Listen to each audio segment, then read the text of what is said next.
ഇന്ന് കാലത്ത് പുറത്ത് പോയിട്ട് വന്നപ്പോൾ ലഞ്ച് ഉണ്ടാക്കാനായിട്ട് കുറച്ച് ലേറ്റായി. അപ്പോൾ എന്ത് ചെയ്യുന്ന ഓർത്തിരിക്കുമ്പോഴാണ് കഞ്ഞിവെള്ളം കണ്ടത്. അപ്പോൾ കഞ്ഞിവെള്ളക്കറി ഉണ്ടാക്കാമെന്ന് വിചാരിച്ച് ആ കഞ്ഞിവെള്ളത്തിലേക്ക് കുറച്ച് മുരിങ്ങയില പൊട്ടിച്ച് കൊണ്ടുവന്ന് അത് കഴുകി ക്ലീനാക്കി നുള്ളിയെടുത്ത് കഞ്ഞിവെള്ളത്തിലേക്ക് ഇട്ട് തിളപ്പിച്ചു. വേണമെങ്കിൽ പച്ചമുളക് ഇടാം. അത് കഴിഞ്ഞ് കഴിഞ്ഞാൽ ഈ വെളിച്ചെണ്ണയിലേക്ക് ചെറിയുള്ളിയും വേപ്പിലയും കൂടി ഇട്ടിട്ട് നല്ലപോലെ മൊരിയിപ്പിക്കുക.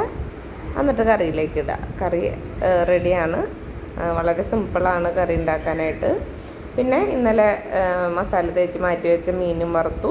പിന്നെ കുറച്ച് മാങ്ങാ ചമ്മന്തിയും കൂടി ആയപ്പോൾ ഇന്നത്തെ ഉച്ചയൂണിൻ്റെ വിഭവങ്ങൾ തയ്യാറായി.